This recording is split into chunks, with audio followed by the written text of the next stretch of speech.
আর যারা এত সাহসিকতার সাথে যুদ্ধ করলেন তারা কেন মুখ লুকিয়ে ফেলল, এটাও কিন্তু আমাদের বোঝার প্রয়োজন আছে। এদেরকে চিহ্নিত করা, এদের কাউন্সেলিং দেওয়া, এদের পাশে থাকা এবং দ্বিতীয় কাজ এদের কীর্তি সংরক্ষণ করা। আমাদের যে নারী আছে তাদের একটা পূর্ণাঙ্গ চিত্র এবং পূর্ণাঙ্গ তালিকা করার গবেষণার কাজটা আমার মন্ত্রণালয় হাতে নিয়েছে এবং সেটার মধ্য দিয়ে আমরা আশা করছি প্রত্যেকটি নারীর চরিত্র, নারীকে আমরা খুঁজে পাব। এবং এটাও আজকে আমি বলি, অনেক আহত নারী যারা ঘর বন্ধ করে লুকিয়ে আছে, সামনে আসছে না, ডিপ্রেশনে আছে, তারা কেমন আছে দেখার কিন্তু আমাদের দায়িত্ব।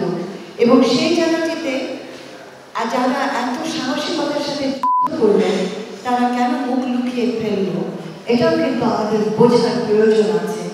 এবং তাদের সামনে সামাজিকভাবে যে নানা কী বলে, আপনারা নিজেরাও জানেন যে মেয়েদের উপরে সাইবার স্পেস থেকে অনেক হচ্ছে, অনেক বাজে বাজে কথা বলা হয়, কিন্তু এই মেয়েরা তো বীর যোদ্ধা। আমি বিশ্বাস করি তারা এটা থেকে বেরিয়ে আসবে এবং মাথা উঁচু করে দাঁড়াবে।